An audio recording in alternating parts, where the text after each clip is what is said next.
Jakarta punya keyakinan kolektif yang diwariskan setiap musim hujan, yaitu banjir besar yang datang tiap 5 tahun. Tahun 2002, tahun 2007, tahun 2012, 2017, tahun 2020, tahun 2025.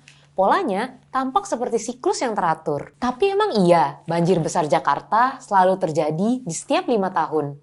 Kira-kira kenapa ya? Sini, tak kasih paham.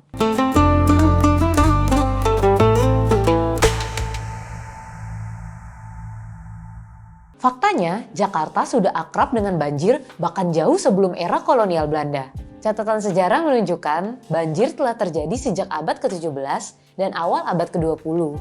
Umumnya dipicu curah hujan yang tinggi dan sistem pengendalian air yang masih sangat terbatas. Namun, pola banjir di Jakarta tidak selalu sama.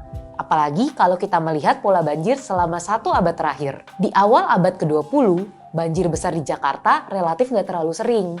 Hanya sekitar 1 banjir besar setiap 3-5 tahun. Tapi sejak 1970-an, banjir mulai muncul hampir setiap tahun. Artinya, istilah banjir 5 tahunan sebenarnya lahir dari pengamatan pada beberapa kejadian besar di era modern. Misalnya di tahun 1996, 2002, 2007, 2012, dan seterusnya. Padahal, kalau kita lihat data yang lebih lengkap, Jakarta justru mengalami banjir hampir setiap musim hujan, terutama sejak tahun 2000-an dengan intensitas dan dampak yang bervariasi. Ada tahun dengan banjir ekstrim beruntun, ada juga banjir yang lebih kecil tapi rutin terjadi.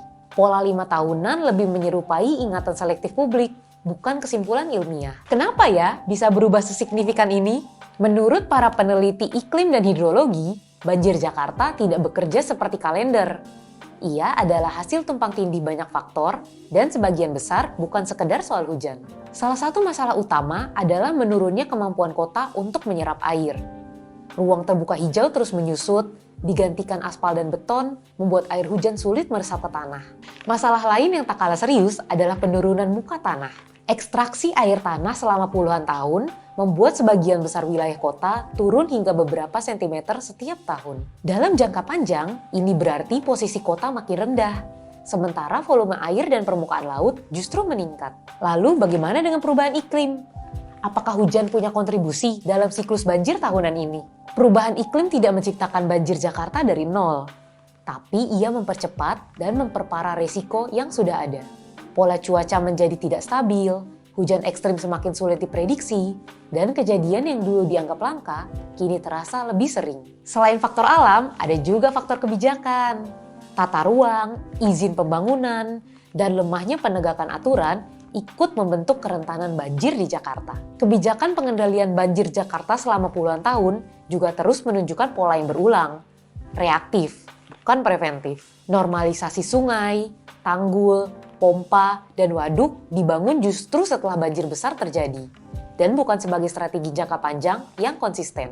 Di titik ini, gagasan banjir 5 tahunan mulai kehilangan relevansinya. Yang terjadi bukanlah siklus tetap, melainkan krisis yang dinamis.